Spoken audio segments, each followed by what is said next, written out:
दोस्तों, आज की कहानी है सासू माँ आप छोटी छोटी बात का बतंगड़ क्यों बनाती हो। दोस्तों, कहानी शुरू करने से पहले अगर आपने हमारे चैनल को सब्सक्राइब नहीं किया है तो सब्सक्राइब कर लीजिए ताकि आपके पास पहुंचे हर नया वीडियो। आज उठने में जरा देर क्या हो गई, सबका काम गड़बड़ा गया। सासू माँ को ड्रामा क्रिएट करने का मौका अलग मिल गया। हो गई देर तो हो गई, क्या करूं, मूवी थी ही इतनी अच्छी, दिल को सुनने वाली कि उसे अधूरा छोड़ने का मन ही नहीं किया।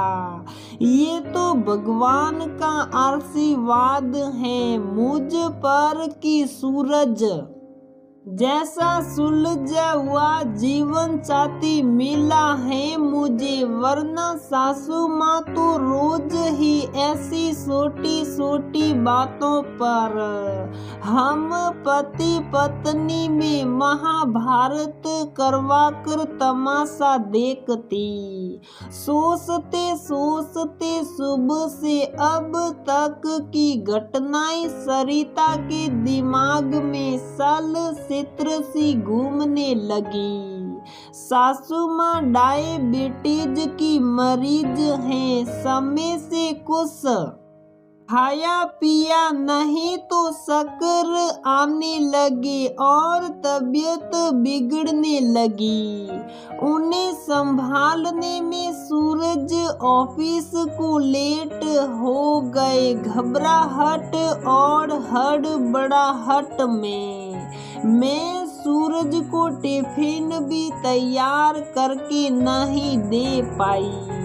अब आधा घंटा ही तो लेट उठी थी, उतनी सी देर में घर में तूफान मच गया।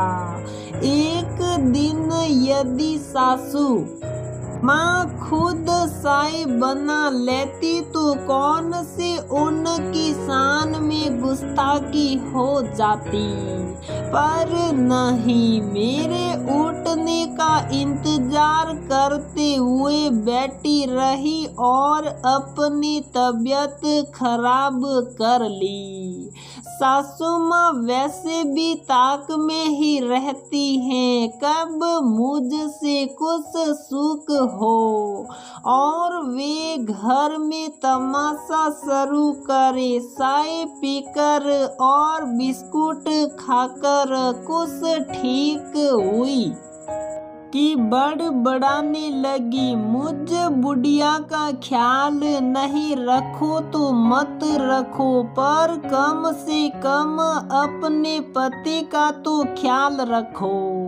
बेचारा बगैर नाश्ता किए घर से गया है और तुमने टिफिन भी नहीं दिया। उसके साथ मम्मी जी सब आपकी वजह से हुआ है, मेरी वजह से नहीं। आधा घंटा तो लेट उठी थी, आपकी तबीयत खराब नहीं हुई होती तो जल्दी जल्दी सब तैयार कर देती मैं, लेकिन आपको तो मुझे सुनाने का मौका चाहिए बस। लो, या तो उल्टा शोर कोतवाल को डांट रहा है, समय पर खुद नहीं उठी, समय पर कुछ नहीं खाने पीने से मेरी तबीयत खराब हो गई, उसकी परवाह नहीं है और मुझे कह रही हो कि आपकी वजह से हुआ सब।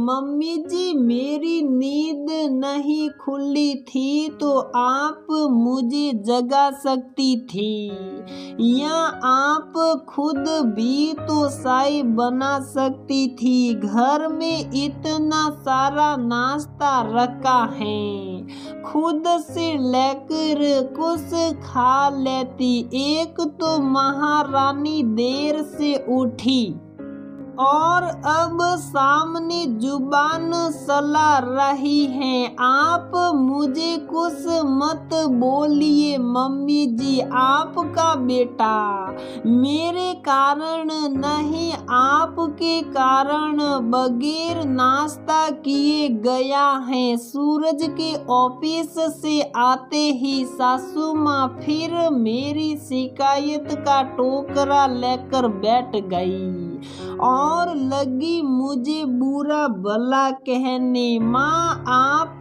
मेरे लिए इतना टेंशन मत लिया करो, मैं स्कूल जाता बच्चा नहीं हूँ। दोपहर में मैंने कैंटीन में जाकर खाना खा लिया था। सरिता ने आपको सही तो कहा कि आपकी तबीयत खराब होने के कारण मैं ऑफिस के लिए लेट हुआ।